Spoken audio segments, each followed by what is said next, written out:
வருங்கால நீதிபதிகள் அனைவருக்கும் வணக்கம்.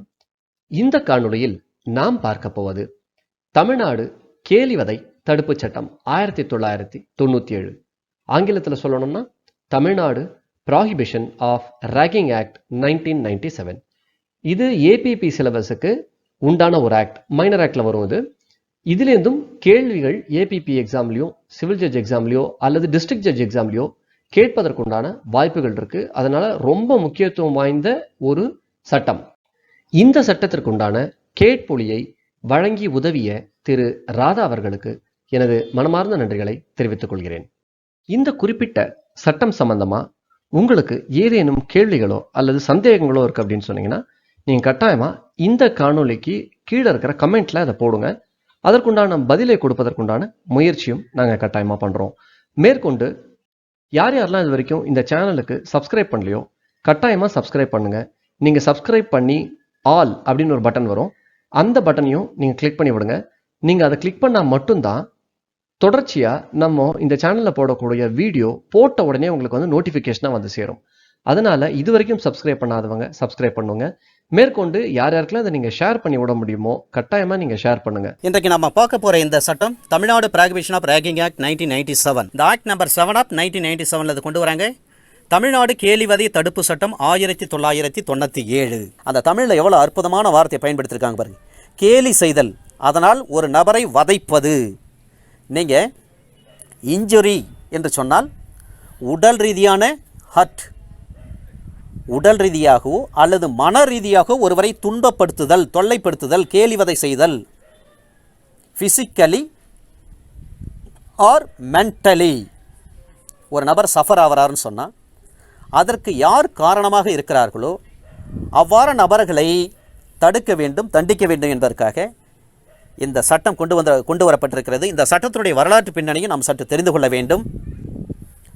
கடலூர் மாவட்டத்தில் இருக்கக்கூடிய அண்ணாமலை பல்கலைக்கழகத்தில் உள்ள சர் ராஜா முத்தைய செட்டியார் அங்கே இருக்கக்கூடிய மருத்துவக் கல்லூரியில் மாணவராக பயின்ற முன்னாள் துணைவேந்தர் பொன்னுசாமி ஐயாவுடைய மகன் பொன் நாவரசு என்பவர் மருத்துவக் கல்லூரியுடைய 1ஆம் ஆண்டு மாணவராக பயின்று கொண்டிருந்த பொழுது அதே கல்லூரியில் பயின்ற ஜான் டேவிட் என்ற சீனியர் ஸ்டூடெண்ட் அவர் ரேகிங் பண்ணுறார்.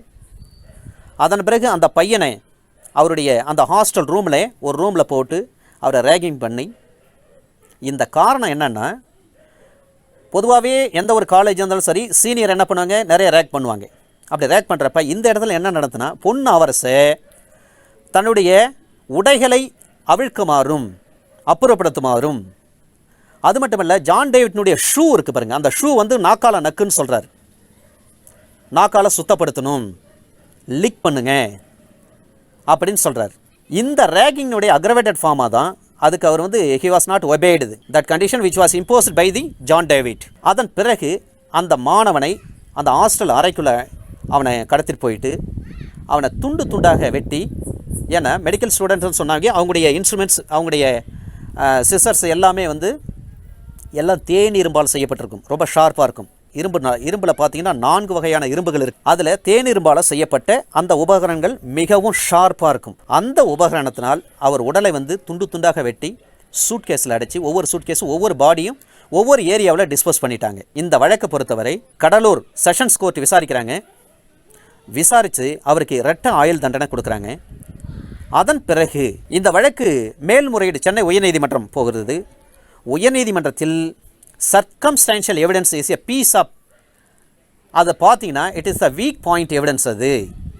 அதனால் வி கேனாட் பிலீவ் தட் அப்படின்னு சொல்லிட்டு அக்யூட் பண்ணுறாங்க. அவர் அக்யூட்டல் ஆகிட்ட பிறகு இதை எதிர்த்து மாநில அரசாங்கம் சுப்ரீம் கோர்ட்டில் அப்பீல் போகிறாங்க.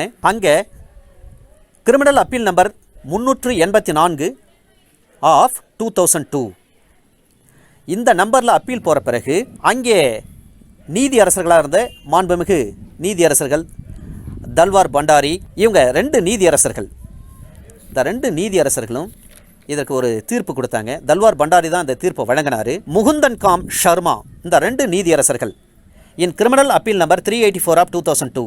இந்த judgment was delivered on 20th April 2011, 2011 Madras ஹைகோர்ட்லேருந்து சுப்ரீம் கோர்ட் போயிட்டு 10 வருஷம் கழிச்சு தான் அந்த தீர்ப்பே வந்தது. இந்த இரட்டை ஆயுள் தண்டனையை ட்ரையல் கோர்ட் லோயர் கோர்ட்டு கொடுத்த அந்த ரெட்ட ஆயுள் தண்டனை கன்ஃபார்ம் பண்ணாங்க.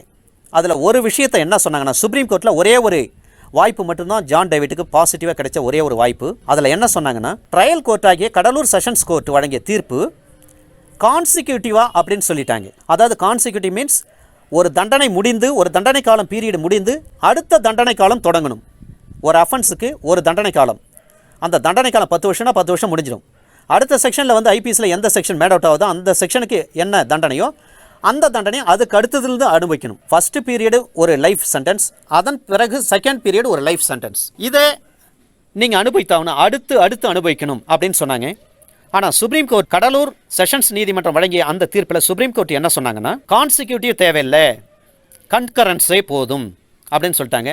ஐ மீன் ஒரு முறை அவர் அனுபவித்தாலே போதும், ஏக காலத்தில் அனுபவிக்க வேண்டும். தமிழில் பார்த்தீங்கன்னா கன்கரன்ஸ் அப்படின்னு சொன்னால் ஏக காலத்தில் அனுபவிக்க வேண்டும். அவருக்கு டபுள் லைஃப் கொடுத்துட்டாங்க. அதன் பிறகு அவர் வந்து இன்றைக்கி கடலூர் சென்ட்ரல் பிரிசனில் இருக்கார். அப்போ அவருக்கு எதிராக போடப்பட்ட வழக்கு under section 302 IPC, 364 IPC, 201 IPC, 342 IPC, இந்த 4 செக்ஷனில் தான் அவர் பேரில் கேஸ் போட்டாங்க ஜான் டேவிட் மீது. 302 ஆல்ரெடி உங்களுக்கு தெரியும். இந்த செக்ஷன் பார்த்தீங்கன்னா த பனிஷ்மெண்ட் ஃபார் மர்டர். 364 உங்களுக்கு தெரிந்தது தான். ஐபிசியில் ஒரு நபரை கடத்தி செல்வது, கொலை செய்வதற்காக ஒரு நபரை கடத்தி செல்வது அல்லது ஒரு குழந்தைகளை கடத்தி செல்வது. 201 ஐபிசி சாட்சியங்களை மறைத்தல், ஒரு கொலை பண்ணிட்டு அதன் பிறகு இருக்கக்கூடிய தடயங்களை மறைத்தல். 342 ஐபிசி இந்த 4 செக்ஷனில் தான். 342னா உங்களுக்கு தெரிஞ்ச விஷயம் தான், அது ராங்ஃபுல் ரெஸ்ட்ரைண்ட், ராங்ஃபுல் கன்ஃபைன்மெண்ட். 342 ஆக இந்த 4 செக்ஷனில் வந்து அவருக்கு தண்டனை கொடுத்து உறுதிப்படுத்தினாங்க. இதில் ஒரு விஷயம் என்னன்னா, பொன் அவரசு இறப்பதற்கு முன்பாக என்ன நடந்திருக்கும், சூன் பிஃபோர் ஹிஸ் டெத். நீங்கள் 304B பார்த்தீங்கன்னாவே சூன் பிஃபோர் ஹர் டெத் அந்த வார்த்தையை யூஸ் பண்ணுவாங்க. சர்க்கம்ஸ்டான்ஷியல் எவிடன்ஸை வச்சு நாங்கள் தண்டனை கொடுக்க முடியாதுன்னு சென்னை உயர்நீதிமன்றம் தெளிவாக சொல்லிட்டாங்க. ஆனால் இதை எதிர்த்து அப்பீல் போகிறாங்க மாநில அரசாங்கம். சுப்ரீம் கோர்ட்டு என்ன சொல்கிறாங்கன்னா, circumstantial if there is available of circumstantial evidence, அது எப்படி இருக்குன்னா செயின் ஆஃப் லிங்காக இருக்க வேண்டும். It should be chain of link. அப்போ தான் it can be believable, trustworthy evidence. ஏன்னா அந்த எவிடன்ஸை பற்றி நம்ம படிக்கிறேன்னு சொன்னாவே வடிவேல் தேவர் கேஸு தான் உங்களுக்கு ஞாபகம் வரணும். ஏன்னா அதில் தான் ரொம்ப தீர்க்கமாக சொன்ன ஒரு அற்புதமான வெரி ஸ்டாண்டர்ட் அத்தாரிட்டி எவிடன்ஸை பற்றி பார்த்தீங்கன்னா, நீங்கள் விட்னஸ்னுடைய கிரெடிபிலிட்டி ஆஃப் விட்னஸ், ஒரு சாட்சிகளுடைய நம்பகத்தன்மை பற்றி அதில் தான் சொல்லியிருக்காங்க. Wholly reliable, wholly unreliable, partly reliable, partly unreliable. ஒரு விட்னஸ் பார்த்தா ஹோலி ரிலையபிளாக இருப்பார், இல்லை அந்த விட்னஸ் பார்த்தீங்கன்னா ஹோலி அன்ரிலையபிளாக இருப்பார். நம்ப முடியாத அளவுக்கு, முழுமையாக நம்ப முடியாத அளவுக்கு இருப்பார் அந்த விட்னஸ். அல்லது பகுதி அளவு தான் நம்ப முடியும், அவன் சொல்கிறது பாதி தான் உண்மையாக இருக்கும், மீதி பொய்யா இருக்கும். அப்போ பார்ட்லி ரிலையபிள், பார்ட்லி அன்ரிலையபிள், அவன் சொல்கிறதுல பாதி நம்ப முடியாதா இருக்கும். இது வெரி ஸ்டாண்டர்ட் அத்தாரிட்டி. இன்றைக்கி இந்தியன் ஜுடிஷியல் பண்ணால் வடிவேல் தேவர் கேஸு தான். அதை நீங்கள் சற்று நினைவில் வைத்துக்கொள்ள வேண்டும். அப்போ சுப்ரீம் கோர்ட்டு சொன்ன வார்த்தை, அது சர்க்கம்ஸ்டான்ஷியல் எவிடன்ஸாக இருந்தாலும் கூட செயின் ஆஃப் லிங்க் இருக்குது. அது மட்டும் இல்லை, under section 8 of Indian evidence act made out ஆகுது அப்படின்னு சொன்னாங்க. ஒரு சம்பவத்துக்கு ப்ரிப்பரேஷன், ரெண்டாவது அது ஆக்ட் டன் ஆகுது. டன் ஆகிறதுக்கு முன்னாடி அவர் வந்து இதுக்கு ப்ரீவியஸாக எப்படி இருந்தார், சப்சிக்வெண்ட்டாக எப்படி நடந்து கொண்டார், அதை பார்க்குறாங்க. சம்பவம் நடக்குது, இவனை ஜான் டேவிட் மட்டும் தான் பார்க்குறாங்க. அதன் பிறகு பார்த்தீங்கன்னா ஜான் டேவிட் மட்டும் தனியாக அந்த ரூம்லேருந்து வெளியில் வராரு, அதையும் பார்த்துருக்காங்க. ஆனால் உள்ள கொலை செய்யப்பட்டிருக்காங்க. There is no accounts of eyewitness. இருந்தாலும் இந்த இடைப்பட்ட காலத்திற்குள்ளாக ஒரு உயிர் போயிருக்கு. ஆக இதை செய்தது இவர் தான் இருக்க முடியும். சூழ்நிலை சாட்சியங்களை கொண்டு தான் செக்ஷன் 8 ஆஃப் இந்தியன் எவிடன்ஸ் ஆக்டை வச்சு தான் செயின் ஆஃப் லிங்க் இருந்தாலும் அதை வச்சு நீங்கள் தண்டனை கொடுக்கணும் அப்படின்னு சொல்லி சுப்ரீம் கோர்ட் கொடுத்த ஒரு அற்புதமான தீர்ப்பு. அந்த சுப்ரீம் கோர்ட் தீர்ப்பு கொடுப்பதற்கு முன்பாக அதில் ஒரு உள் விஷயமும் அடங்கியிருக்கிறது. ஏன்னா ஒரு ஸ்டூடெண்ட்டை, ஒரு பெற்றோர்கள் கஷ்டப்பட்டு அந்த பிள்ளையை வளர்த்து ஒரு கல்வி நிறுவனங்களை படிக்க வைக்கிறாங்கன்னு சொன்னால், ஒரு ஹாஸ்டலில் தங்கி படிக்க வைக்கிறாங்கன்னு சொன்னால் என்ன அர்த்தம், அந்த பிள்ளை படித்து பின்னாடி எதிர்காலத்தில் சமுதாயத்தில் ஒரு நல்ல நிலைக்கு வந்து சமுதாயத்துக்கும் தன்னை ஈன்றெடுத்த பெற்றோர்களுக்கும் கடைசி வரை பாதுகாப்பாக இருப்பார், நல்லது செய்வார்ன்ற ஒரு அக்கறையோடு தான், அந்த எண்ணத்தின் அடிப்படையில் தான். ஆக படிக்கிற ஒரு எஜுகேஷன் இன்ஸ்டிடியூஷன்லே படிக்கிற மாணவர்களுக்கோ அல்லது மாணவிகளுக்கோ எந்தவித உயிருக்கு உத்தரவாதம் இல்லாத ஒரு சூழ்நிலை ஏற்பட்டு விட்டிருக்கு. இது வந்து ஒரு எஜுகேஷன் இன்ஸ்டிடியூஷனில் நடந்திருக்கு. அப்போ எதிர்காலத்தில் ஸ்டூடெண்ட் யாருக்குமே ஒரு நம்பிக்கை இருக்காது. சரி ஹாஸ்டல் தங்கி படிக்கலாம், காலேஜ் போய் படிக்கலாம் அப்படின்றதுக்கு ஒரு நம்பிக்கை இருக்காது. எனவே அதற்கு இது முன்மாதிரியான வழக்காக இருந்துவிடக்கூடாது. இதுவும் ஒரு காரணம். அவரை தண்டிப்பதற்கு இதுவும் ஒரு காரணம். எனவே இதில் தண்டனை கொடுத்தாதான் இந்தியாவில் எந்த இன்ஸ்டிடியூஷன்லையும் இந்த மாதிரி ரேக்கிங் பண்ணி யாரும் சாக மாட்டாங்க, எந்த ஒரு உயிரும் போகக்கூடிய சூழ்நிலை இருக்காதுன்னு சொல்லி தீர்ப்பு கொடுப்பதற்கு முன்பாக உச்சநீதிமன்ற மாண்புமிகு நீதியரசர்கள் 2 ஐயா கொடுத்துருக்காங்க. தல்வார் பண்டாரி, முகுந்தம் காம் ஷர்மா என்ற 2 நீதியரசர்கள் அற்புதமான அந்த தீர்ப்பை கொடுத்தாங்க. ஏன்னா எதிர்காலத்தில் இனி எந்த ஒரு காலேஜோ, எந்த ஒரு +2 10 எந்த ஒரு ஸ்கூலோ, எஜுகேஷன் இன்ஸ்டிடியூஷன் சொல்லக்கூடிய டெக்னிக்கல் எஜுகேஷனோ அல்லது மெடிக்கல் எஜுகேஷனோ எதுவாக இருந்தாலும் சரி, பாலிடெக்னிக்காக இருந்தாலும் சரி, அங்கே போயிட்டு இன்றைக்கி தைரியமாக ஸ்டூடெண்ட் படிக்கிறாங்கன்னு சொன்னால் அவங்களுக்கு உயிருக்கான பாதுகாப்பு உத்தரவாதத்தை கொடுத்த வழக்கு இந்த வழக்கு. The inspector police Tamil Nadu, state of Tamil Nadu versus John David in criminal appeal number 384 of 2002. இந்த தீர்ப்பு 2 நீதிபதிகள் கொண்ட பெஞ்ச் வழங்கினாங்க. ரொம்ப அற்புதமான தீர்ப்பு. இதுதான் இந்த சட்டம் வருவதற்கான வரலாற்று பின்னணி. இதை நீங்கள் தெரிந்து கொள்ள வேண்டும். இந்த சட்டம் பார்த்தீங்கன்னா 1997ஆம் ஆண்டு பிப்ரவரி மாதம் 14ஆம் தேதி கவர்னருடைய அசன்ட்டை பெற்றாங்க. ASSENT அசன்ட்.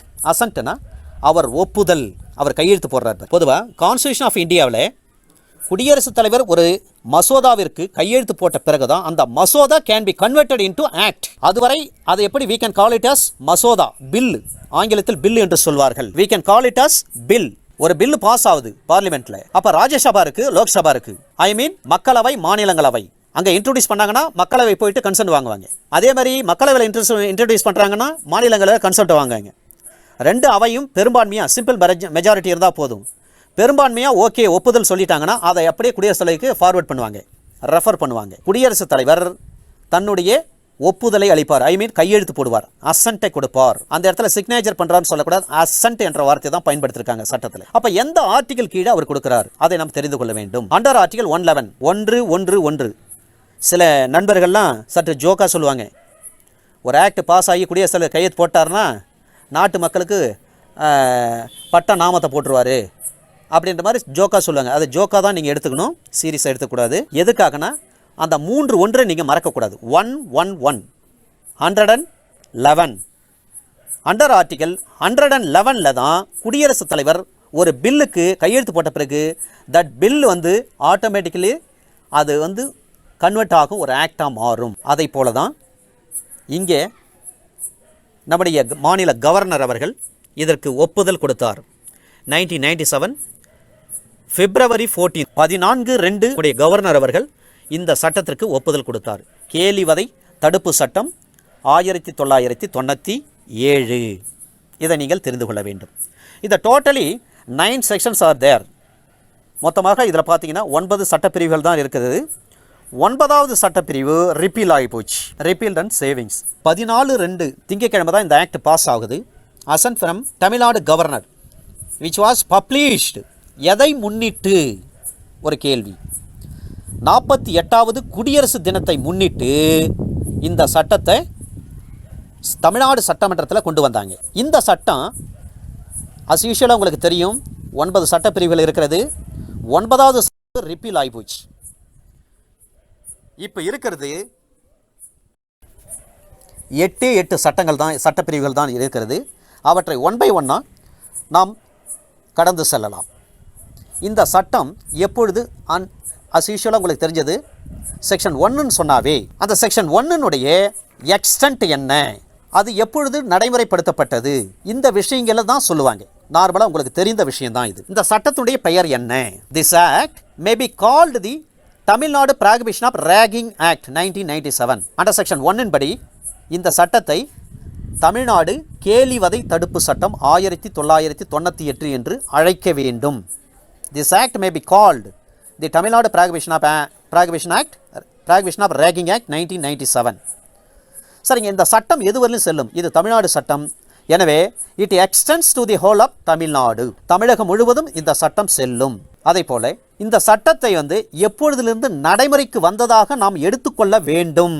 19/12/1996 இது நடைமுறைக்கு வந்ததாக எடுத்துக்கொள்ள வேண்டும். இது என்ன சார், இந்த ஆக்டில் பார்த்தீங்கன்னா 1997 இருக்குது, நீங்கள் என்னங்க 1996 சொல்கிறீங்க, ரெட்ராஸ்பெக்டிவ் பவரில் போயிட்டு இருக்குங்களே அப்படின்ற ஒரு கேள்வி உங்களுக்கு எழும்பும் நார்மலா. It shall be deemed to have game into force on 19th December 1996.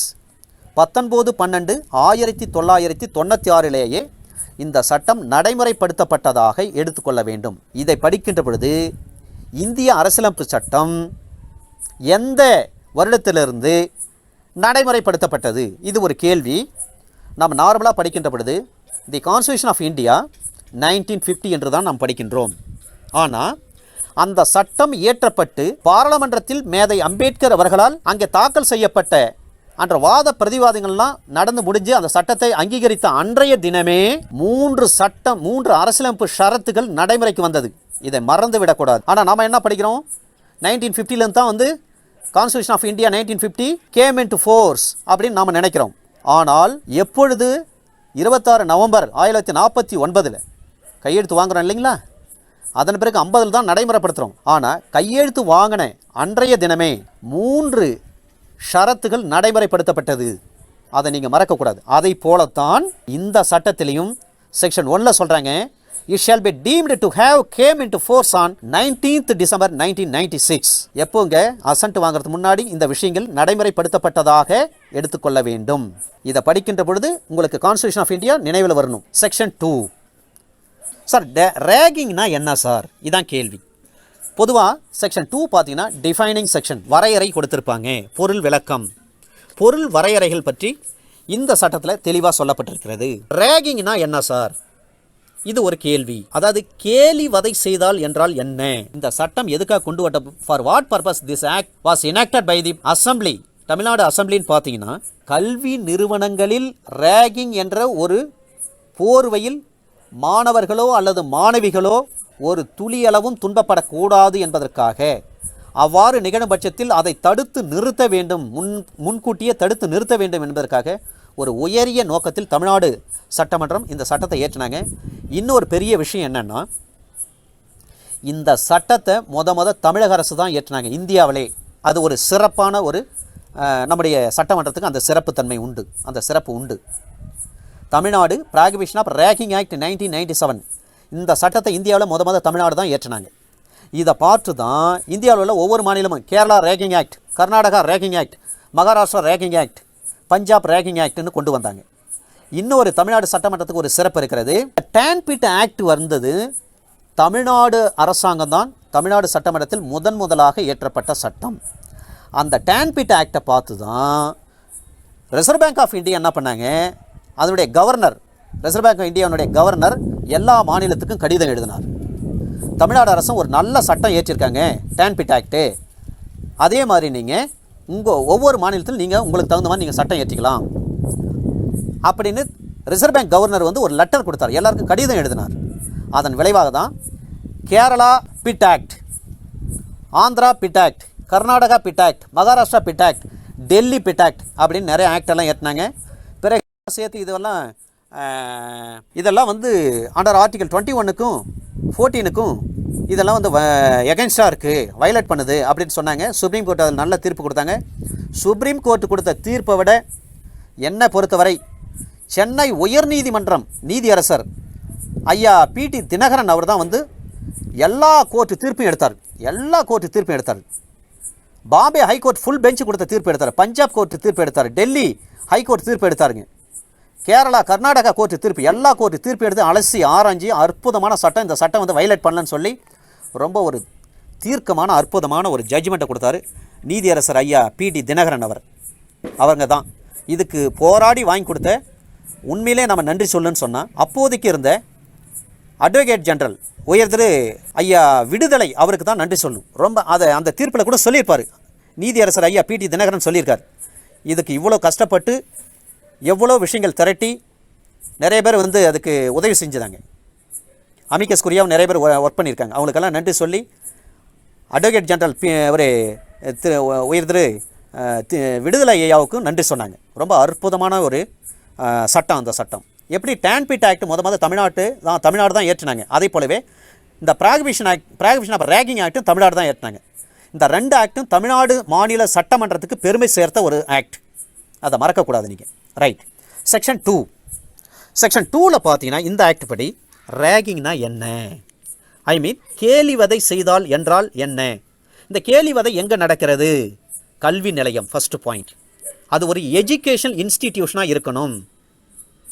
அங்கே இருக்கக்கூடிய ஒரு மாணவர் இன்னொரு மாணவருக்கு எதிராக அவர் என்ன பண்ணலாம்? சில பேர் அப்படியே காதுகிட்ட வந்து ரொம்ப சவுண்டாக கத்துவாங்க. நம்ம காதுனுடைய கேட்கும் திறன் நீங்கள் எல்லாரும் படித்தது தான், தெரிஞ்ச விஷயம்தான். 20 முதல் 20,000 வரை உள்ள டெசிபிள் அளவு தான் நம்ம காதுனுடைய கேட்கும் திறன். அதுக்கு மேலே போச்சுன்னா நம்ம காதில் இருக்கிற சவ்வு கிழிஞ்சிடும். நம்ம காதுனுடைய எலும்பு பார்த்தீங்கன்னா நத்தை ஓட்டு எலும்பு. நீங்கள் எல்லாம் சயின்ஸில் படித்த விஷயம். 20 முதல் 20,000 வரை உள்ள டெசிபிள் அளவு உள்ள சவுண்டு தான் நம்ம காது கேட்கும். அப்படின்னு பட்சத்தில் சில பேர் என்ன பண்ணுவோம், ரேகின்ற பொருளை நம்ம யதார்த்தமாக உட்காந்துருப்போம், பின்னாடி வட்டமாக வந்து நம்ம காதில் வந்து பயங்கர இறைச்சலாக சத்தம் போடுவாங்க, விசில் அடிப்பாங்க. அப்போ இதெல்லாம் என்னது? ரேகிங். ஒரு இரைச்சல் செய்யக்கூடிய ஒழுங்கு முறையற்ற நடத்தை. அதுக்கு அடுத்தது அவரை உடல் அளவில் ரொம்ப என்ன பண்ணுவாங்க, இப்போ என்ன பண்ணாருங்க, உடல் அளவில் அடிக்கிறது, சூடு வைக்கிறது, ஒரு மரத்தை வந்து எகிரி பிடிச்சி ஜம்ப் பண்ணிகிட்டே இருக்குன்னு சொல்லி ட்ரில்லு கொடுக்கறது, இதெல்லாம் ஒரு ரேகிங். அது மட்டும் இல்லை, மனதளவில் அவங்கள வந்து கஷ்டப்படுத்துறது, கிண்டல் பண்ணுறது, கேலி கிண்டல் பண்ணுறது. இவெல்லாம் வந்துட்டான், என்ன ஊர்லேருந்து வந்துட்டான், கிராமத்துலேருந்து வந்திருக்கான், அவனுக்கெல்லாம் இந்த படிப்பு தேவையாடா, நீ எல்லாம் ஒரு ஆள் அப்படின்னு கடுமையான வார்த்தைகள்லாம் பயன்படுத்துவாங்க. அது இல்லாமல் தவறான இதெல்லாம் வந்து நீங்கள் வந்து மனப்பாடமாக சொல்லணும், இந்த வாய்ப்பாடை படிக்கணும் அப்படின்னு சொல்லி சில பேர் வந்து ரொம்ப அருவருக்கத்தக்க வார்த்தைகளை நீங்கள் செய்ய சொல்லுவாங்க, பேச சொல்லுவாங்க.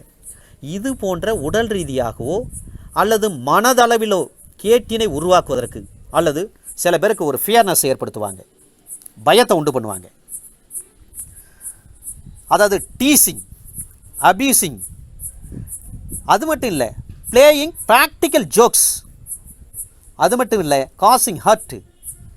இப்படிப்பட்ட விஷயங்கள்லாம் ஒரு மாணவருக்கு எதிராக இன்னொரு மாணவர் செய்வது, ரொம்ப அவமானப்படுத்துவது, அவரை கன்ஃபியூஸ் பண்ணி விடுவாங்க, மனக்குழப்பத்தை ஏற்படுத்துவது, இப்படிப்பட்ட செயல்களை செய்வது தான் கேலி வதை. கேலி என்றால் கிண்டல், வதை என்றால் அவரை கொடுமைக்கு உள்ளாக்குவது, கேலி வதை செய்தல். இதுக்கு என்ன, what is the meaning for ragging அப்படின்னு சொன்னால், அவரை டீஸ் பண்ணணும், அவரை அபியூஸ் பண்ணியிருக்கணும், அவருக்கு எதிராக பிளேயிங் ப்ராக்டிக்கல் ஜோக்ஸ் பண்ணியிருக்கலாம், இல்லது அந்த மாணவருக்கு எதிராக காசிங் ஹர்ட் பண்ணியிருக்கலாம், மென்டலி ஆர் ஃபிசிக்கலி பண்ணியிருக்கலாம். இப்படிப்பட்ட சூழ்நிலை அவரை வந்து ஷேம் பண்ணியிருக்கலாம். இப்படிப்பட்ட விஷயங்களை செய்கிறாங்க பாருங்கள், இதுதான் கேலி வதை என்று அர்த்தம். இதில் செக்ஷன் 2ல் 2 விஷயம், செக்ஷன் 2 கிளாஸ் ஏ, செக்ஷன் 2 சப் கிளாஸ் பி, 2 விஷயங்கள் சொல்கிறாங்க. சில நேரங்களில் ஒரு ஸ்டூடெண்ட் வராரு, ஏன்னா அவர் ஒரு new Qamar for that institution, அந்த கல்வி நிறுவனத்துக்கு ஒரு புதுசாக வரார்.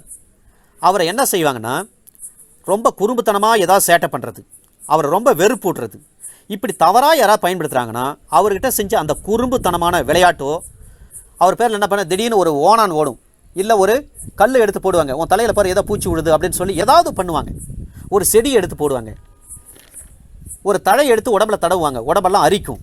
இது போன்ற காரியங்கள், குறும்புத்தனமான விளையாட்டுப்பெல்லாம் பண்ணுறாங்க. அப்படி பண்ணுறதுனால அவருக்கு தொல்லைகள் ஏற்படுத்தியிருக்கணும், அல்லது அவருக்கு காயத்தை உண்டாக்கியிருக்கணும். ஏன்னா சில செடிகளை எடுத்து உடம்புல தடனாவே நம்மளுக்கு அரிக்கும், நம்ம சொரிஞ்ச பிறகு அது புண்ணாயிடும். Under section 2 subsection clause B, அதில் பார்த்தீங்கன்னா ஒரு புதுசாக ஒரு நியூ காமர் வராருன்னு சொன்னால், எந்த செயலை செய்யுமாறு, இதை தான் நீ செஞ்சுட்டு தான் உள்ளே போகணும், 10 நிமிஷமாவது நீ இந்த ட்ரில்லை எடுக்கணும், இந்த வாய்ப்பாடை சொல்லணும், நீ இந்த எக்ஸசைஸ் பண்ணணும், இல்லை நீ கீழே உட்காந்து எழுந்திருக்கணும், இல்லை மரத்தை பிடிச்சி தொங்கணும், இப்படின்னு சொல்லி ஒரு சீனியர் ஸ்டூடெண்ட் ஒரு ஜூனியர் ஸ்டூடெண்ட்டை பார்த்து இதையெல்லாம் செய்யுங்க அப்படின்னு சொல்கிறது. அந்த செயலெல்லாம் செய்யக்கூடாத செயல், அது சட்டப்படி தர்மப்படி நியாயப்படி செய்யக்கூடாத செயலை இவங்க ரேகிங் என்ற போர்வில் சீனியர் ஸ்டூடெண்ட்டு இந்த ஜூனியர்களை இந்த மாதிரி பண்ணுவாங்க, குடும்ப செய்வாங்க. யார் செய்கிறது, அது சாதாரண நிலையில் இருந்தாலும் சரி, அந்த மாணவர் வந்து விரும்பி அவர் விருப்பப்பட்டு செஞ்சால் அது குற்றம் கிடையாது, எதையுமே சரி. வித் கன்சென்ட்னா அது குற்றம் கிடையாது, வித் கன்சென்ட்னா அது குற்றம், உங்களுக்கு தெரிஞ்ச விஷயம்.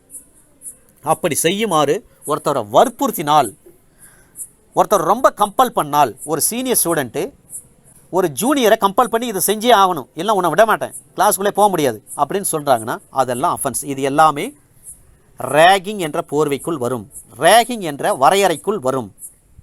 இப்போ ரேகிங்னா என்ன, அது உங்களுக்கு ஏற்கனவே தெரிந்த விஷயம்தான். இதில் புதுசாக நான் உள்ள சொல்ல வேண்டிய அவசியம் கிடையாது. Now we are moving on under section 3. இந்த செக்ஷன் 3 பார்த்தீங்கன்னா, இந்த செக்ஷன் 2ல் அந்த பி வந்து மீண்டும் தெளிவாக சொல்கிறாங்க, asking the students to do any act or perform something which student will not in the ordinary course willing do அப்படின்னு சொல்லிட்டேன். அவர் விருப்பம் இல்லாத ஒரு காரியத்தை வந்து செய்ய சொல்லி ஒரு கம்பல் பண்ணுறாரு ஒரு சீனியர் ஸ்டூடெண்ட்டு, ஒரு ஜூனியரை பார்த்தீங்கன்னா அது எல்லாமே ரேகிங் என்ற வரையறைக்குள் வரும். we are moving on section 3. இந்த செக்ஷன் 3 பார்த்தீங்கன்னா யார் யார் கேலிவதை செய்கிறார்களோ அவர்களை அவ்வாறு கேலிவதை செய்வதை தடை செய்தல்.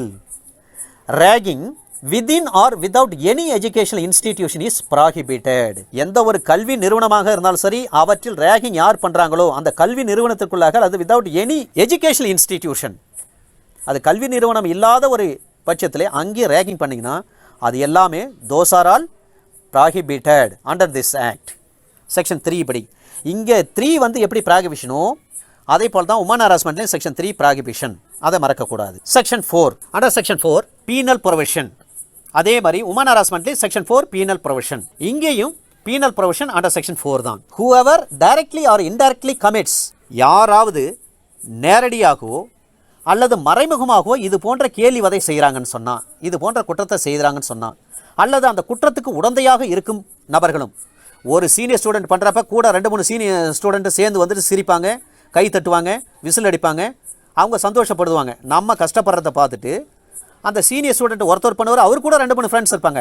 அந்த 2-3 ஃப்ரெண்ட்ஸும் வந்து எந்த தப்பும் பண்ணாட்டாலும் பரவாயில்ல, அவங்க என்ன அர்த்தம்னா அவங்களும் those are all abetted to this crime, committed the crime என்ற அர்த்தம். ஏன்னா இப்போ 2 பேர் சேர்ந்து ஒரு இடத்த திருட போகிறாங்க. ஒருத்தன் மட்டும் ஒரு வீட்டுக்குள்ளே உள்ளே போயிட்டு திருடுறான், இன்னொருத்தன் ரோட்டில் நின்று வேடிக்கை பார்த்துட்டு இருக்கான், யாராவது வராங்களா போகிறாங்களான்னு. இப்போ போலீஸ் கேஸ் போட்டு 2 பேரும் என்ன பண்ணுறாங்க, அரெஸ்ட் பண்ணுறாங்க. கோர்ட்டில் வந்து விசாரிக்கிறப்ப அந்த செகண்ட் பர்சன் வந்து ஒரு டிஃபென்ஸ் எடுப்பார். நான்லாம் எதுவும் திருடலைங்க, அந்த வீட்டுக்குள்ளேயும் போயிட்டு நான் எதுவும் திருடலை, ஆனால் அவன் தான் போய் திருடினான், நான் ரோட்டில் தான் நின்று இருந்தேன் சார் அப்படின்னுவான். அப்படின்னா என்ன அர்த்தம்னா அவர் திருடினாலும் அந்த திருட்டுக்கு யாராவது வருவாங்களான்னு சொல்லி இவர் வேவு பார்த்தார் இல்லைங்களா, ஸ்பையாக இருந்தார் இல்லைங்களா, அப்போ இவர் அந்த திருடை செய்வதற்கு ஏ என்ற ஒரு குற்றம் சுமத்தப்பட்ட நபர், ஒரு அக்யூஸ்டு, அந்த நபர் அந்த குற்றத்தை செய்வதற்கு பி என்பவர் உடந்தையாக இருந்தார் என்றுதான் கேன் பி அஷ்யூம்டு. யார் வேண்டுமானால் எவரேனும் நேரடியாகவோ அல்லது மறைமுகமாகவோ ஒரு ரேகிங் பண்ணுறார், அல்லது அந்த ரேகிங் பண்ணுறதுக்கு உடந்தையாக இருக்கிறார், அல்லது ரேகிங் பண்ண சொல்லி அவரே வந்து என்ன பண்ணுவார், எல்லாருக்கும் நீங்கள் இப்படியெல்லாம் ரேகிங் பண்ணுங்க அப்படின்னு சொல்லி அவர் எல்லா இடத்துக்கும் பரப்புவார். அந்த ஸ்டூடெண்ட் வரான், நாங்கள் அவனை ரேக் பண்ணிட்டோம், நீங்கள் விட்றாதீங்க அப்படின்னு சொல்லிட்டு இவர் வந்து அங்கே சிக்னல் கொடுப்பார். அப்படின்னா என்ன அர்த்தம், ரேகிங் செய்வதை இவர் பரப்புகிறார். ப்ரொபகேட் மீன்ஸ் பரப்புரை, பரப்புதல் என்ற அர்த்தம். கேன்வாஸ் பண்ணுறோன்னு அர்த்தம். இவனை நாங்கள் இங்கே ரேக் பண்ணிட்டோம், இப்போ நான் இவனை அனுப்புகிறேன், நீங்கள் விடாதீங்க, நீங்கள் ரேக் பண்ணுங்க அப்படின்னு சொல்கிறாரு. அப்போ என்ன அர்த்தம், பரப்புரை. அதாவது நேரடியாகவோ மறைமுகமாகவோ ஒருத்தரை கேலிவதை செய்கிறார், அல்லது கேலி செய்வதற்கு உடந்தையாக இருக்கிறார், அல்லது கேலிவதை செய்ய சொல்லி பரப்புரை செய்கிறார், ப்ரொபகேட் பண்ணுறாரு.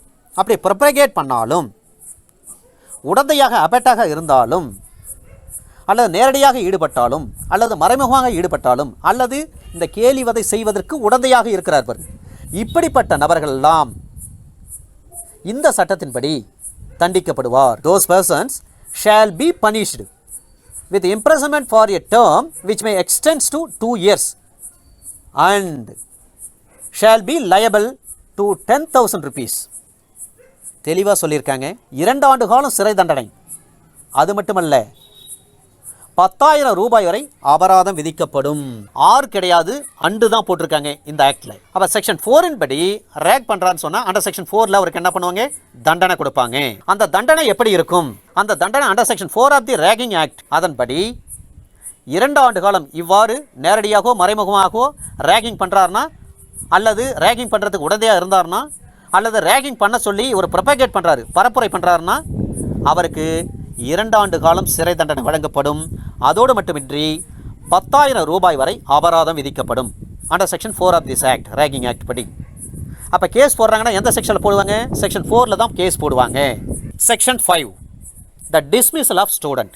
சரிங்க சார், இப்படி ரேக் பண்ணுறாரு, ஒரு எஜுகேஷனல் இன்ஸ்டிடியூஷனில் ரேக் பண்ணுறாரு. ரேக் பண்ணுறப்ப என்ன செய்வாங்க, அந்த ஸ்டூடெண்ட்டை ரேக் பண்ணுறதுக்கு அந்த கமிட்டி இருக்குது, அந்த ஆன்டி ரேகிங் கமிட்டின்னு ஒரு கமிட்டி ஃபார்ம் பண்ணியிருப்பாங்க நார்மலாக ஒவ்வொரு எஜுகேஷனல் இன்ஸ்டிடியூஷன்லேயும். அந்த கமிட்டி கம்ப்ளைண்ட் போனால் அந்த கமிட்டி விசாரிப்பாங்க. விசாரித்து அதில் உண்மைன்னு தெரிய வரும் பட்சத்தில் அந்த நபரை டிஸ்மிஸ் பண்ணலாம். நீங்கள் பிஎல் படிக்கிறீங்களா, பிஎல் படிக்கூடாதுன்னு சொல்லலாம். நீங்கள் எம்பிபிஎஸ் படிக்கிறீங்க, எம்பிபிஎஸ் படிக்கூடாதுன்னு சொல்லலாம். நீங்கள் பிஇ படிக்கிறீங்க, பிஇ படிக்கூடாதுன்னு சொல்லலாம். பாலிடெக்னிக் படிக்கிறீங்களா, படிக்கூடாதுன்னு சொல்லலாம். BA, BSc, BCom, BCA, MA, MSc எது படித்தாலும் படிக்கூடாதுன்னு சொல்லலாம். யார் சொல்ல முடியும்? அந்த இன்ஸ்டிடியூஷனுடைய மேனேஜ்மெண்ட், யார் கரஸ்பாண்டண்ட்டோ அல்லது யார் பிரின்ஸ்பாலோ அவங்க தான் யார் சேர்பர்சனோ. Who is the chairperson of the concern education institution, that person has to be pass an order against the இந்த அபட்டர் இன்வால்வ்டு பர்சன். யார் யார் இந்த அக்யூஸ்டாக இருக்காங்களோ அவருக்கு எதிராக ப்ரொபகேட் பண்ணவருக்கு, அபட்மெண்ட் பண்ணவருக்கு, நேரடியாக இன்வால்வ் ஆனவருக்கு எதிராக அந்த இன்ஸ்டிடியூஷனுடைய தலைவர், நிர்வாகம் செய்யக்கூடியவர் இப்படிப்பட்ட ஒரு உத்தரவை போடலாம்.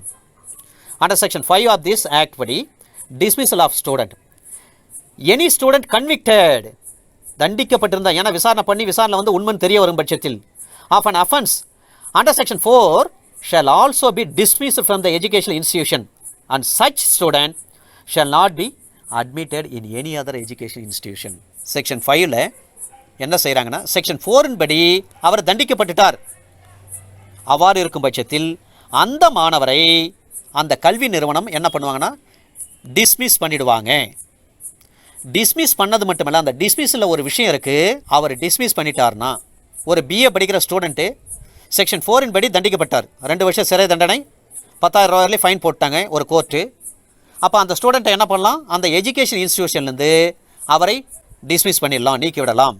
நீக்கிட்ட பிறகு என்ன நடக்கும், இங்கே டிஸ்மிஸ் பண்ணிட்டான்னு சொல்லி அந்த ட்ரான்ஸ்ஃபர் சர்டிஃபிகேட் வாங்கிட்டு போயிட்டு வேறு ஏதாவது ஒரு எஜுகேஷன் இன்ஸ்டிடியூஷனில் போய் சேர முடியுமானா முடியவே முடியாது. இதுதான் section 5. Not only dismissing the student but also he doesn't have any right to study in other education institution. அவர் மற்ற கல்வி நிறுவனங்களை சேர்ந்து பயிலவே முடியாது. இது வந்து ஒரு மேண்டட்டரி ப்ரொவிஷன். ஏன்னா செக்ஷன் 5ல தெளிவாக சொல்லியிருக்காங்க, such student shall not be admitted, may not be admitted சொல்லுங்க. ஷேல் போடுறாங்கன்னா அது மேண்டட்டரி, கண்டிப்பாக சட்டப்படி செய்தே ஆக வேண்டும். மே போட்டு பேசுகிறாங்கன்னா செஞ்சாலும் செய்யலாம், செய்யட்டாலும் போகலாம். அப்போ அது வந்து என்னன்னு சொல்லுவாங்க, டைரக்டரி, ஜஸ்ட் டைரக்ஷன், அவ்வளோதான். அது டைரக்டரி. எப்படி கன்கரன்ஸ்னா என்ன, கன்சல்ட்னா என்னன்னு சொல்கிறாங்கன்னு பாருங்கள். கன்கரன்ஸ் என்பது மேண்டட்டரி, கண்டிப்பாக செய்தே ஆக வேண்டும். அண்டர் செக்ஷன் 435 சிஆர்பிசின் படி ராஜீவ்காந்தி அசாசினேஷன் கேஸை பற்றி அந்த 7 பேர் விடுதலை செய்ய வேண்டிய அதிகாரம் இதை வந்து என்ன செய்யணும்னா கன்கரன்ஸ் தான் பண்ணணும் அப்படின்னு சட்டத்தில் தெளிவாக இருக்குது. மத்திய அரசாங்கம் சுப்ரீம் கோர்ட்டில் அதான் அஃபிடவிட் போட்டாங்க.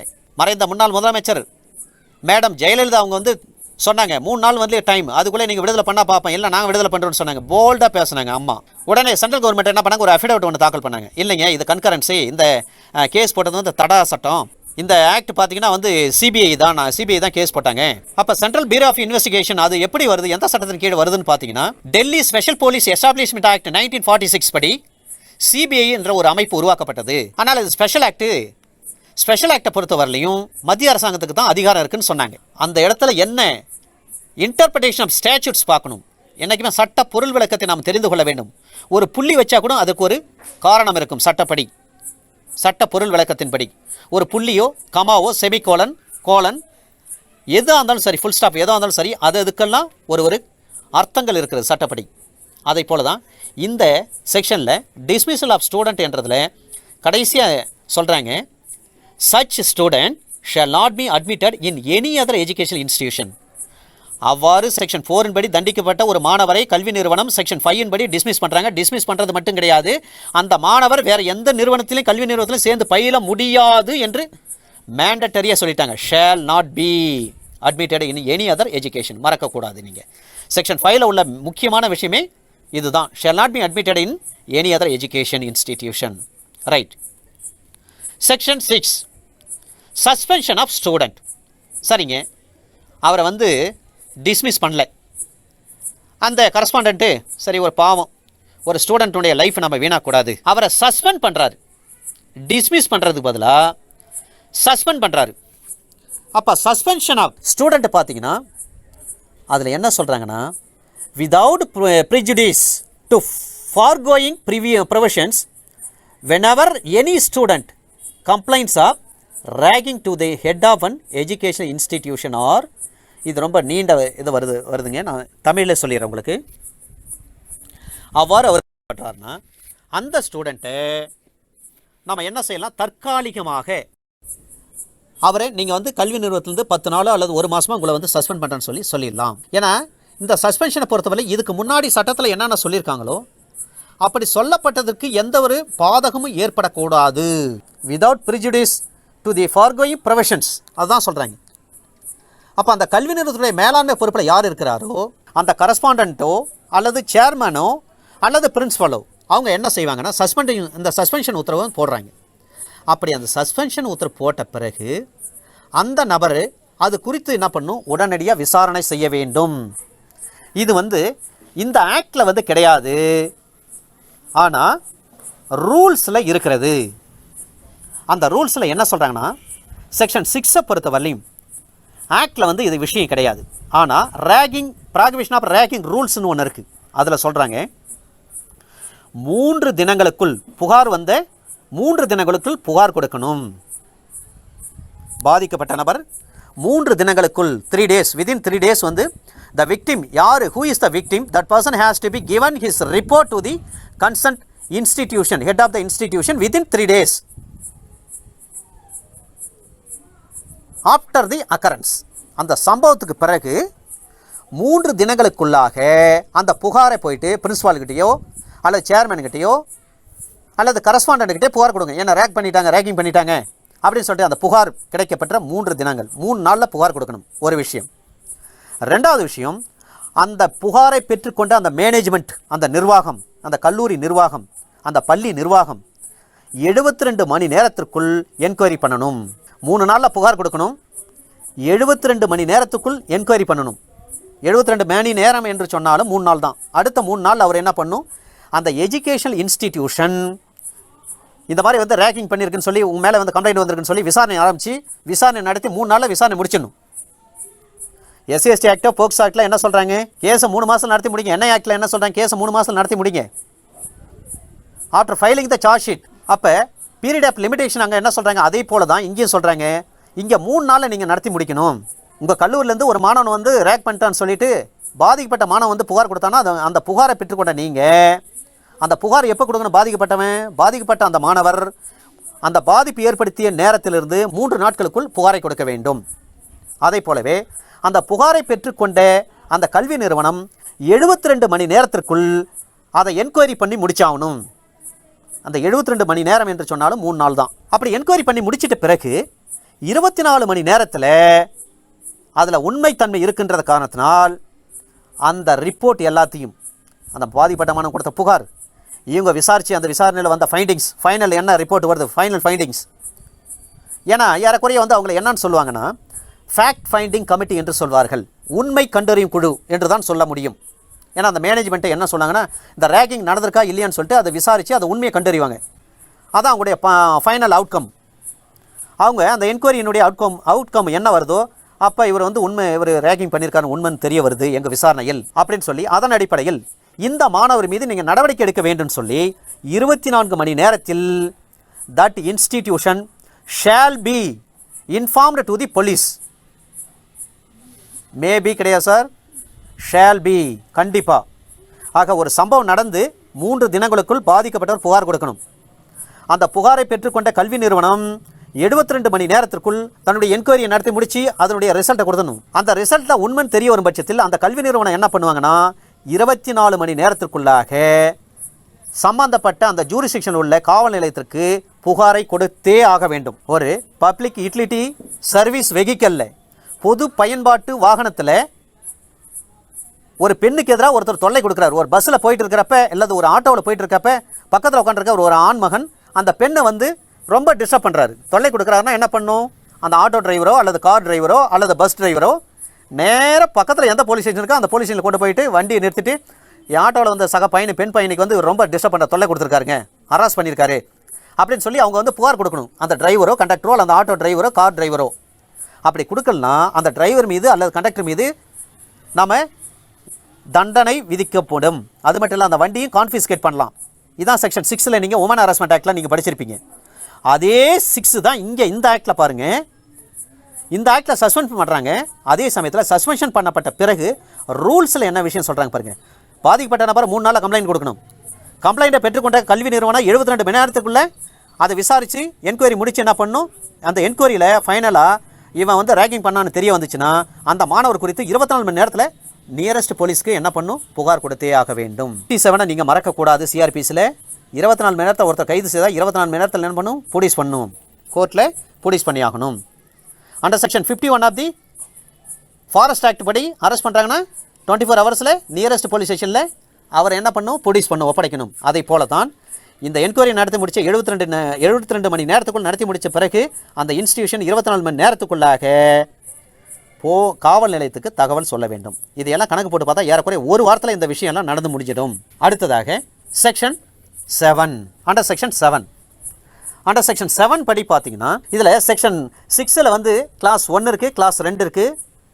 இது எல்லாமே ஃபைனல் தான். அண்டர் செக்ஷன் 6 சப்செக்ஷன் 2ல் சொல்கிறாங்க அது ஷால் பி ஃபைனல் சொல்கிறாங்க. அதை தான் நான் தமிழில் உங்களுக்கு சொல்லிட்டேன். இதில் மேண்டட்டரி ப்ரொவிஷன் பாருங்கள். செக்ஷன் 6ல் சப்செக்ஷன் 2 வந்து மேண்டட்டரி ப்ரொவிஷன், கண்டிப்பாக 24 மணி நேரத்தில் புகார் கொடுத்துடணும் அந்த மேனேஜ்மெண்ட் நிறுவனம். அதே போல் மேண்டட்டரி ப்ரொவிஷன் செக்ஷன் 5ல் கண்டிப்பாக அவர் வேற ஒரு எந்த ஒரு இன்ஸ்டிடியூஷன்லையும் சேர்ந்து படிக்க முடியாது, அதையும் சொல்லியிருக்கோம். அண்டர் செக்ஷன் 6 சப்செக்ஷன் 1லையும் சொல்கிறாங்க அங்கேயும் மேண்டட்டரி ப்ரொவிஷன் இருக்குது, ஷால் சஸ்பெண்ட். அது உண்மைன்னு தெரிந்து வந்தா. We are moving at under section 7. Under section 7 பார்த்தீங்கன்னா அபேட்மெண்ட். அங்கே 7A நீங்கள் அபேட்மெண்ட் பார்த்துருப்பீங்க உமன் ஹராஸ்மெண்ட்டில். அதே தான் இங்கேயும் எப்படி ஒத்து போய் வருது பாருங்கள். 2 ஆக்ட்லையும் செக்ஷன்லாம் அப்படியே ஒரு பேரலாக வருது பாருங்கள். Section 7 abetment. இப்போ இந்த அபேட்மெண்ட்டு யார் யார் இருக்காங்க? டீம்டு அபேட்மெண்ட், அதாவது if the head of educational institution or the person responsible for the management of the educational institution fails or neglects to take action in the manner specified in subsection 1 of section 6, பிரிவு 6 உட்பிரிவு 1 படி அந்த educational institution management அந்த கரஸ்பாண்டண்ட்டோ அல்லது பிரின்ஸ்பாலோ அல்லது சேர்மேனோ நடவடிக்கை எடுக்காமல் விட்டுட்டாங்க அல்லது அதை அசட்டை பண்ணிட்டாங்க, நெக்லெக்ட் பண்ணிட்டாங்க. இந்த விஷயம் தெரிய வந்த பிறகு அந்த சேர்மனை தண்டிக்க முடியும், அந்த கரஸ்பாண்டண்ட்டை தண்டிக்க முடியும், அந்த பிரின்ஸ்பாலை தண்டிக்க முடியும். அதே 10th-க்குள்ளே 12th-க்குள்ளே இருந்தால் அந்த ஹெட் மாஸ்டர் வந்து he has to be punished under this act. அப்போ எப்படி பனிஷ் பண்ண முடியும்? ஒரு ரேகிங் நடந்திருக்கு எஜுகேஷன் இன்ஸ்டிடியூஷனில், ஒரு சீனியர் ஒரு ஜூனியரை ரேக் பண்ணியிருக்கான், பாதிக்கப்பட்ட அந்த விக்டிம் வரான் நேராக அண்டர் செக்ஷன் 2AA ஆஃப் சிஆர்பிசின் படி. அண்டர் செக்ஷன் 2AA தான் விக்டிம் என்று சொல்கிறோம், பாதிக்கப்பட்டவர்னு சொல்கிறோம். பாதிக்கப்பட்ட வந்து ஹெட் மாஸ்டர்கிட்டையோ அல்லது கரஸ்பாண்டண்ட்டுக்கிட்டேயோ அல்லது சேர்மன்கிட்டையோ ஒரு புகார் கொடுக்குறான்னா புகாரை வாங்கிக்கிட்டு விசாரிக்கிறாங்க. புகார் வந்து சம்பவம் நடந்த 3 நாளுக்குள்ளே அவன் பாதிக்கப்பட்ட புகார் கொடுக்கணும். அந்த புகாரை பெற்றுக்கொண்ட எஜுகேஷன் இன்ஸ்டிடியூஷன் 72 மணி நேரத்தில் தன்னுடைய விசாரணையை விசாரித்து முடிக்க வேண்டும். விசாரணையில் கடைசியாக உண்மை தெரிய வரும் பட்சத்தில் 24 மணி நேரத்துக்குள்ளே போலீஸ்கிட்ட அந்த ரிப்போர்ட்டை கொடுத்துடணும், கேஸ் போட சொல்லணும். அப்போ போலீஸ் அண்டர் செக்ஷன் 4 படி கேஸ் போடுவாங்க. இந்த விஷயம்லாம் அந்த இன்ஸ்டிடியூஷன் செய்யலை, ஏதோ காரணத்தினால் செய்யாமல் விட்டுட்டாங்க. அப்போ வேணுமினே விட்டாலும் சரி அல்லது இதில் எதுவுமே கண்டுக்கலை, இந்த செயலே சட்டப்படி செய்யாமல் விட்டுட்டாங்க அல்லது வேண்டுமெனே விட்டுட்டாங்க, இப்படி 2 விஷயங்கள் எது பண்ணாலும் சரி ஃபெயில் பண்ணிட்டாங்க அல்லது நெக்லெக்ட் பண்ணிட்டாங்க. ஏன்னா ஒரு நியாயமான நடவடிக்கை எடுத்தாக வேண்டிய ஒரு பொறுப்பில் இருக்கக்கூடிய நிறுவனம், கல்வி நிறுவனம் இது செய்ய தவறினால் அந்த கல்வி நிறுவனத்துடைய தலைமை பொறுப்பில் அல்லது நிர்வாக பொறுப்பில் இருக்கக்கூடிய நபர்கள் இந்த சட்டத்தின்படி இந்த குற்றம் செய்வதற்கு அவர்களும் உடந்தையாக இருந்தார்கள் என்று சொல்லி அவர்களை அண்டர் செக்ஷன் 4 படி தண்டிக்க முடியும். அப்போ கரஸ்பாண்டண்ட்டோ ஹெட்மாஸ்டரோ அல்லது சேர்மனுக்கோ என்ன வருங்க? 2 ஆண்டு காலம் சிறை தண்டனை, 10,000 ரூபாய் வரை தண்டம் விதிக்கப்படும். தண்டம் என்று சொன்னால் அபராதம், fine will be imposed under section 4 of this act. இதுதான் deemed abetment. Section 7. Section 8 power to make rules. இந்த சட்டத்தில் விதிகளை உருவாக்கக்கூடிய, விதிகளை ஏற்படுத்தக்கூடிய, விதிகளை ஆக்கக்கூடிய அதிகாரம் in the hands of state of Tamil Nadu, state government of Tamil Nadu. தமிழக அரசாங்கத்திற்குத்தான், தமிழக அரசுக்குத்தான் இந்த சட்டத்தில் விதிகளை ஏற்றக்கூடிய அதிகாரம் உள்ளது. இதில் சற்று கொஞ்சம் கூடுதலான செய்திகளை நாம் தெரிந்து கொள்ளலாம். The rules and regulation for prevention and prohibition of ragging அப்படின்ட்டு ஒன்று கொண்டு வராங்க. AICTE என்று சொல்லக்கூடிய all India council for technical education அவங்க ஒரு நோட்டிஃபிகேஷன் கொடுக்குறாங்க. அந்த நோட்டிஃபிகேஷன் நம்பர் 3737, ஒரு ஐஃபன் போட்டு 3, ஒரு ஸ்லாஷ் போட்டு லீகல், ஒரு ஸ்லாஷ் போட்டு AICTE, ஒரு ஸ்லாஷ் போட்டு 2009. இது என்னென்னா அந்த கடிதத்துக்கு நோட்டிஃபிகேஷன் நம்பர். இது எப்போன்னு பார்த்தீங்கன்னா 25/3/2009. இந்த 25/3/2009 என்ன சொல்கிறாங்கன்னா, சுப்ரீம் கோர்ட்டு ஒரு ஆர்டர் போடுறாங்க. Supreme court order with its order பார்த்தீங்கன்னா 16/5/2007 டைரக்டர் ஸ்ட்ரிக்ட் இம்ப்ளிமெண்டேஷன் அப்படின்னு கொண்டு வராங்க. 16/5/2007 சுப்ரீம் கோர்ட்டு ஒரு உத்தரவு போடுறாங்க. அந்த உத்தரவை ஃபாலோ பண்ணி தான் all India council for technical education அவங்க என்ன பண்ணுறாங்க, ஒரு நோட்டிஃபிகேஷன் விடுறாங்க. அந்த நோட்டிஃபிகேஷன் டேட் தான் 25/3/2009. March 25th 2009 the notification which was issued by the All India Council for Technical Education for the direction which was given by the Honorable Supreme Court of India on 16/5/2007. Supreme court ஒரு order pass பண்ணுறாங்க. இந்த மாதிரி educational இன்ஸ்டிடியூஷனில் ragging நடக்கக்கூடாது, நீங்கள் ஒரு உத்தரவு போட்டு ஸ்ட்ரிக்டாக ஃபாலோ பண்ணணும்னு சுப்ரீம் கோர்ட் சொல்கிறாங்க. 16/5/2007 சுப்ரீம் கோர்ட் ஒரு டைரக்ஷன் கொடுத்த பிறகு தான் 25/3/2009 பாருங்கள், ஏறக்குறைய 3 வருஷம் கழிச்சு தான், 3 வருஷம்னா 2 ஆண்டு காலம் 10 மாதங்கள் கழித்து தான் all India council for technical education ஒரு நோட்டிஃபிகேஷனை இஷ்யூ பண்ணாங்க. Honourable supreme court of India which was pass an order on 16/5/2007. மாண்புமிகு உச்சநீதிமன்றம் 16/5/2007 ஒரு உத்தரவு போடுறாங்க. யாருக்கு? All India council for technical education, அகில இந்திய தொழில்நுட்ப குழுவுக்கு ஒரு ஆர்டர் பாஸ் பண்ணுறாங்க சுப்ரீம் கோர்ட். எந்த வருஷம் பாருங்கள், 16/5/2007. 16/5/2007 சுப்ரீம் கோர்ட்டு ஒரு ஆர்டர் போட்டாங்க அகில இந்திய தொழில்நுட்ப குழுவுக்கு. அந்த கவுன்சிலுக்கு போட்ட பிறகு அந்த கவுன்சில் எப்போ நோட்டிஃபிகேஷன் பண்ணுறாங்க பாருங்கள், 25/3/2009. ஏறக்குறைய 2 ஆண்டு காலம் 10 மாதம் கழிச்சு தான் இந்த நோட்டிஃபிகேஷன் இஷ்யூ பண்ணுறாங்க. இஷ்யூ பண்ணுறப்ப அதில் 6 ரூல்ஸ் வச்சுருக்காங்க. அது மட்டும் இல்லை, அபட்மெண்ட்டுக்கு தனியாக ஒரு 5 ரூல்ஸ் இருக்குது. அதில் இந்த அபட்மெண்ட்டில் ரூல் நம்பர் 3 சப் ரூல் 10 ரோமர் லெட்டரில் 10, ரூல் நம்பர் 3 ரோமர் லெட்டரில் 10. அதில் என்ன சொல்கிறாங்கன்னா, யாராவது ரேகிங் பண்ணாங்கன்னா தொழில்நுட்பத்தில், அதாவது இந்த பிஇ அல்லது பாலிடெக்னிக் இந்த மாதிரி டெக்னிக்கல் எஜுகேஷனில் படிக்கிறவங்க, இந்த பிளாஸ்டிக் என்பதும் டெக்னிக்கலில் தான் வரும். நெகிழி, பிளாஸ்டிக் என்றால் தமிழில் நெகிழி. பிளாஸ்டிக் ப்ராடக்ட்ஸ் இருக்குது, கிண்டியில் இருக்குது. அது மத்திய அரசாங்கத்துடைய கண்ட்ரோலில் அந்த பிளாஸ்டிக் ப்ராடக்ட்டை எப்படி செய்யலாம்னு சொல்லி அது அதையும் படிக்கிறாங்க ஸ்டூடெண்ட். நிறைய வேலைவாய்ப்புள்ள ஒரு படிப்பு. அது கிண்டியில் இருக்குது. அது சென்ட்ரல் கவர்மெண்ட் கண்ட்ரோல். இது நிறைய ஸ்காலர்ஷிப்லாம் கொடுக்குறாங்க. அந்த மாதிரி ஒரு டெக்னிக்கல் எஜுகேஷனில் ஒரு ரேகிங் நடந்தால் அதுக்கு அபட்மெண்ட்டாக யாராவது இருக்கிறாங்கன்னா, ரூல் நம்பர் 3 சப் ரூல் 10, 10ன்றது ரோமர் letter 10, rule number 3 sub rule 10 படி 25,000 ரூபாய் வரலை விதிக்கணும் சொல்லியிருக்காங்க. அப்போ fine will be imposed up to 25,000. யாருக்கு? யார் இந்த ரேகிங்க்கு உடந்தையாக இருக்கிறார்களோ, குற்ற உடந்தையாக இருக்கிறார்களோ அந்த நபருக்கு எதிராக இந்த ஃபைனை will be imposed by the institution. இதில் ஒரு வழக்கு, Neelam Shetty versus National Council for Hotel Management. Neelam Shetty versus National Council for Hotel Management. இது மெட்ராஸ் ஹைகோர்ட்டில் நடந்து சென்னையில் நடந்த ஒரு வழக்கு. இது இந்த நீலம் ஷெட்டின்றவங்க இந்த ஹோட்டல் மேனேஜ்மெண்ட்டில் படிக்கின்ற பொழுது அங்கே இவங்களை ரேக் பண்ணுறாங்க. இந்த ரேக்கிங் பண்ணப்பட்ட பிறகு டேட் ஆஃப் அக்கரன்ஸ் பார்த்தீங்கன்னா 21/7/2003 இந்த ரேக்கிங் நடக்குது. அதன் பிறகு இந்த ரேக்கிங் நடந்த சம்மந்தமாக மேனேஜ்மெண்ட்டில் கம்ப்ளைண்ட் கொடுக்குறாங்க. அந்த மேனேஜ்மெண்ட்டு விசாரிக்கிறாங்க. விசாரித்த பிறகு உண்மைன்னு தெரிய வருது. அந்த மேனேஜ்மெண்ட்டு என்ன பண்ணிட்டாங்கன்னா, நேராக அசிஸ்டன்ட் கமிஷனர்கிட்ட ஒப்படைக்கிறாங்க. அந்த அசிஸ்டன்ட் கமிஷனர்கிட்ட ஒப்படைச்ச பிறகு கிண்டி, அப்போ இந்த கிண்டி அசிஸ்டன்ட் கமிஷனர் என்ன பண்ணுறாரு, இதனுடைய ஜூரிஸ்டிக்ஷன் வேளச்சேரியில் வருது. வேளச்சேரி போலீஸுக்கு அதை ஃபார்வர்ட் பண்ணி எஃப்ஐஆர் போடுங்கன்னு சொல்லி 22/7/2003 எஃப்ஐஆர் போடுறாங்க. எந்தெந்த செக்ஷனில் எஃப்ஐஆர் போடுறாங்க பாருங்கள்.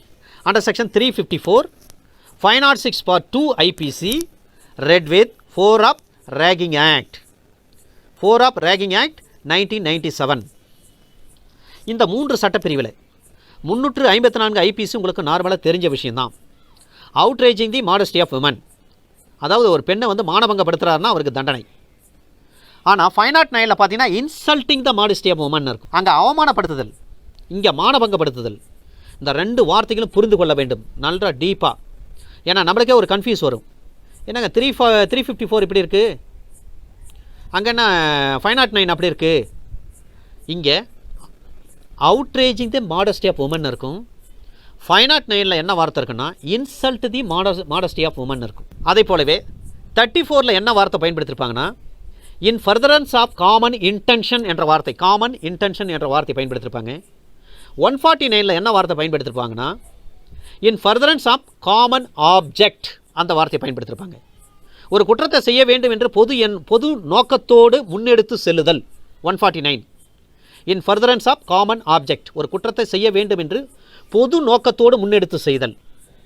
அண்டர் செக்ஷன் 34 என்ன சொல்லுவாங்க, in furtherance of common intention என்று சொல்வார்கள். ஒரு குற்றத்தை செய்ய வேண்டும் என்ற எண்ணத்தோடு காமன் இன்டென்ஷன் செய்தல்.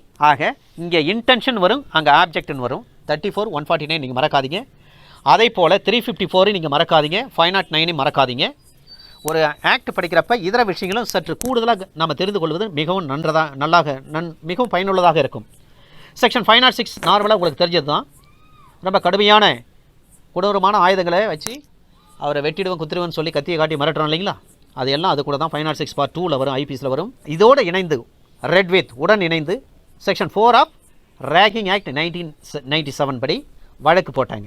இந்த வழக்கை விசாரித்து அவர் தண்டிக்கப்பட்டார். சரிங்க, இந்த ஆக்டில் ஒரு கேஸ் நம்மக்கிட்ட வருது. அப்போ அந்த கேஸை நடத்துறதுக்கு நமக்கு ஃபேவரான, டிஃபென்ஸ் கவுன்சிலுக்கு ஃபேவரான கேஸ் ஏதாவது இருக்கா அப்படின்னு பார்த்தீங்கன்னா ஒரே ஒரு கேஸ் இருக்குது, ரொம்ப ஃபேவரான கேஸு. இந்த மாதிரி வந்து ஒரு ரேகிங் ஆக்டில் ஒரு கேஸ் நம்மக்கிட்ட வருதுன்னா இந்த ஒரே ஒரு இந்த சைட்டேஷன் மட்டும் நம்ம படித்தா போதும். இதில் நிறைய டிஃபென்ஸ் இதில் கொடுத்துருக்காங்க. எப்படி யோகநாதன் கேஸை நம்ம படிக்கிறோமோ, யோகநாதன் கேஸில் டிஃபென்ஸ் கவுன்சிலுக்கு ரொம்ப முக்கியமானது 306 போடுறாங்கன்னு சொன்னால் ஐபிசியில், அப்போ யோகநாதன் கேஸ் தான் நம்ம கை கொடுக்கும். டிஃபென்ஸ் லாயருக்கெல்லாம் Yoganathan case very very important. அதை போல தான் இந்த கேஸ் உங்களுக்கு ஏ சங்கர், அவருடைய initial A Shankar versus state, அதான் ஸ்டேட்னா ஸ்டேட் ஆஃப் தமிழ்நாடு.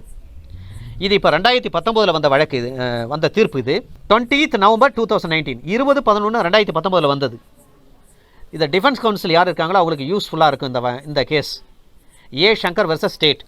நான் அந்த சைட்டேஷன் குறிக்காமல் விட்டுட்டேன், இது ரொம்ப முக்கியமானது. இந்த ரேகிங் ஆக்டில் இந்த கேஸ்லாஸ் எடுத்து படிச்சிங்கன்னா உங்களுக்கு நிறைய டிஃபென்ஸ் கிடைக்கும். இந்த மாதிரி ஒரு கேஸ் நம்மக்கிட்ட வருது, சார் எங்களை எப்படியே காப்பாற்றி விடுங்க, செக்ஷன் 4 ஆஃப் தி ரேகிங் ஆக்டில் கேஸ் போட்டாங்க, எங்களை எப்படியே அந்த கேஸை நடத்தி விடுதலை வாங்கி கொடுங்கன்னு சொன்னாங்கன்னா இந்த A Shankar versus state of Tamil Nadu இந்த வழக்கை நம்ம படிக்கணும். Represent by inspector of police. இந்த வழக்கு படித்தா நம்மளுக்கு பயனுள்ளதாக இருக்கும். இதுதான் இன்றைய கிளாஸ். ரொம்ப பயனுள்ள ஒரு நல்ல சட்டம் இது. பொதுவாக தமிழ்நாடு சட்டமன்றத்துக்கு தான் நம்ம நன்றி சொல்லணும். டான்பிட் ஆக்டும் சரி, இந்த தமிழ்நாடு ப்ராகிபிஷன் ஆஃப் ரேகிங் ஆக்டும் சரி, இந்த 2 ஆக்டும் இந்தியாவில் நம்ம தமிழ்நாடு சட்டமன்றம் தான் ஏற்றினாங்க. ஓகே ஃப்ரெண்ட்ஸ், இந்த ஆக்ட் செக்ஷன் 9 பார்த்தீங்கன்னா அது ஒன்றுமே கிடையாதுங்க, அது ரிப்பீல் ஆகிப்போச்சு, ஏற்கனவே சொல்லிட்டேன். இப்போ ஒரு கிளான்ஸ் இது அப்படியே ஒரே ஒரு வரி செய்திகளாக நான் சொல்லிக்கிடுகிறேன். இந்த ஆக்டினுடைய பேர் Tamil Nadu prohibition of ragging act 1997. தமிழில் வந்து தமிழ்நாடு கேலிவதை தடுப்பு சட்டம் 1997. இதில் மொத்தமாக பார்த்தீங்கன்னா 9 செக்ஷன் இருக்குது, 9 சட்டப்பிரிவுகள் உள்ளது. செக்ஷன் 1 ஷார்ட் டைட்டில், குறுந்தலைப்பு, எக்ஸ்டென்ட் இதனுடைய அளவகை, கமன்ஸ்மெண்ட் இதனுடைய தொடக்கம். இது ஷார்ட் டைட்டில் பார்த்தீங்கன்னா this act may be called as Tamil Nadu prohibition of ragging ஆக்ட்னு சொல்லுவோம். தமிழ்நாடு கேலிவதை தடுப்பு சட்டம் 1997 என்று சொல்லுவோம். இது தமிழ்நாடு முழுவதும் இது செல்லும். இந்த ஆக்ட் நடைமுறைக்கு வந்தது பார்த்தீங்கன்னா 19/12/1996 இந்த சட்டம் நடைமுறைப்படுத்தப்பட்டு வருகிறது. Section 2 defining section. இதில் ரேகிங்னா என்னன்னு சொல்லியிருக்காங்க. ஒரு நபரை வந்து திடீர்னு சத்தம் ஓட்டுறதோ அல்லது திடீர்னு பயமுறுத்துறதோ அல்லது உடல் ரீதியாகவோ மன ரீதியாகவோ அவரை வந்து கொடுமை செய்வது, தொல்லைப்படுத்துதல், அவரை வந்து ரேக் பண்ணுறது தான் இது எல்லாமே சொல்லியிருக்காங்க, ரேகிங்னு சொல்லியிருக்காங்க.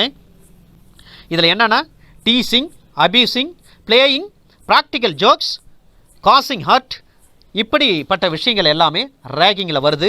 அண்டர் செக்ஷன் 2A விஷயம் வருது. அடுத்தது இந்த செக்ஷன் 2B இருக்குது.